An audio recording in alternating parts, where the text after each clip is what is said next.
Donnez-vous le droit d'être heureux.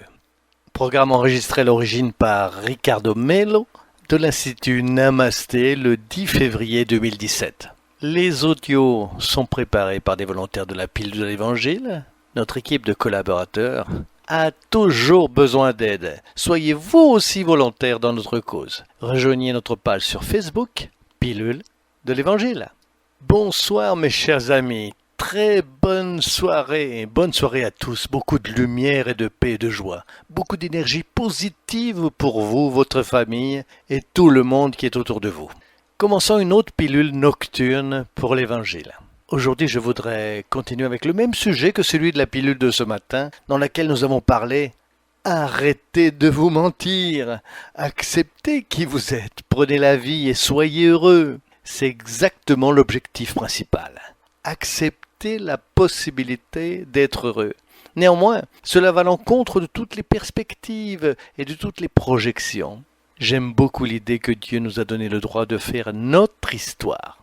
C'est bon de savoir qu'un jour ne doit pas nécessairement être pareil, qu'une année ne se répète pas comme la précédente d'une certaine manière, parce que nous pouvons et avons la capacité de rendre nos vies si différentes tant qu'elles existent. C'est pourquoi Dieu nous a donné la bénédiction de la réincarnation. Cette bénédiction nous donne la chance de recommencer à zéro, du point de vue psychologique, du moins de l'esprit rationnel. Nous pouvons écrire une nouvelle histoire à partir d'une page blanche. Bien sûr, nous aurons les répercussions du passé, mais le libre arbitre du présent signifie que nous pouvons changer le cours de la vie que nous avons eue jusqu'au moment où nous sommes nés de nouveau. Ce que je veux dire, c'est ceci. Si vous voulez être heureux, arrêtez de vous plaindre et concentrez-vous sur ce qui vous rend heureux. Il est temps pour nous d'accepter la possibilité d'être heureux et maintenant nous ouvrir à la vie et nous permettre de nous tromper, mais de la bonne manière. C'est difficile quand nous allons dans la mauvaise direction. Êtes-vous d'accord? J'ai un exemple très simple. Imaginez que vous êtes à Belo Horizonte ou n'importe quelle ville. Prenez une voiture et dirigez-vous vers Rio de Janeiro. Vous passez près de Juiz de Fora et tout à coup un pneu de la voiture crève. Vous voulez aller à Rio de Janeiro et ne reviendrez probablement pas à cause d'une crevaison. Vous partez à la recherche d'un garage. Il y a un détour quelque part, mais vous continuez parce que vous voulez aller à Rio de Janeiro. Vous pourriez même être contrarié par les difficultés rencontrées en cours de route, mais vous voulez aller à Rio de Janeiro. Et quand vous y arrivez, même tard et en retard, vous serez heureux parce que vous avez réussi ce que vous vouliez.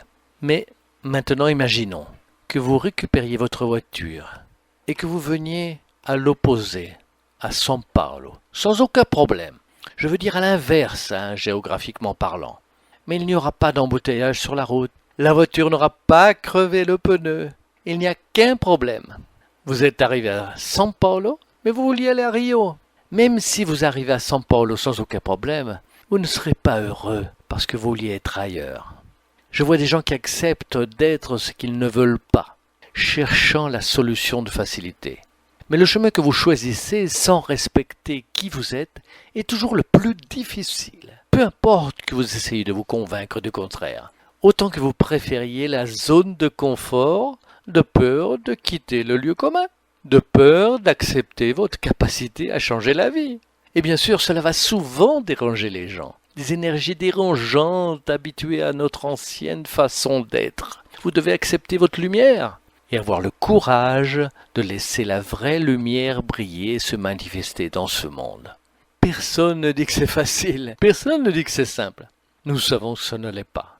Mais si nous ne nous permettons pas de croire que c'est possible, malheureusement, nous passerons une autre existence à marcher en rond jusqu'à que nous réveillions notre lumière. N'est-ce pas Jésus qui a dit « Laisse briller ta lumière ». Je connais une histoire que je trouve fantastique dans la tradition soufie, de Naruddin. Naruddin est un personnage créé par les islamiques soufistes. Je vous l'ai déjà raconté il y a longtemps, mais je la répète parce que c'est une histoire très intéressante à propos de ce personnage. Il a été créé pour rapporter des histoires sur l'éveil spirituel. Que s'est-il passé? Naruddin avait perdu une clé et la cherchait autour du lampadaire. Un de ses amis passe et dit « Naruddin, que fais-tu là ?»« Je cherche la clé que j'ai perdue. » Son ami regarde le sol et dit « Naruddin, la clé n'est pas ici. Regarde bien. Et Narudin dit, je sais qu'elle n'est pas là. Attends, Narudin, je ne te comprends pas. Tu recherchais cette clé depuis longtemps et je te voyais au loin sous le lampadaire. Tu es ici depuis longtemps et elle n'est pas là. Pourquoi la cherches-tu? Parce qu'ici, il y a de la lumière. Et c'est là où il y a de la lumière. Eh oui. Je veux dire, Narudin cherchait la clé où il savait qu'elle n'était pas, parce que c'était plus confortable pour lui. Attention, beaucoup d'entre nous se sont comportés de la sorte. Tant que nous ne nous permettons pas d'aller plus loin, tant que nous laissons nos peurs grandir, que notre confiance en notre partie divine, en la présence de Dieu, guide nos vies et nous protège de tous les maux et les peurs. Malheureusement, nous continuerons à chercher quelque chose que nous avons perdu sous un lampadaire, alors que nous devrions chercher en nous-mêmes.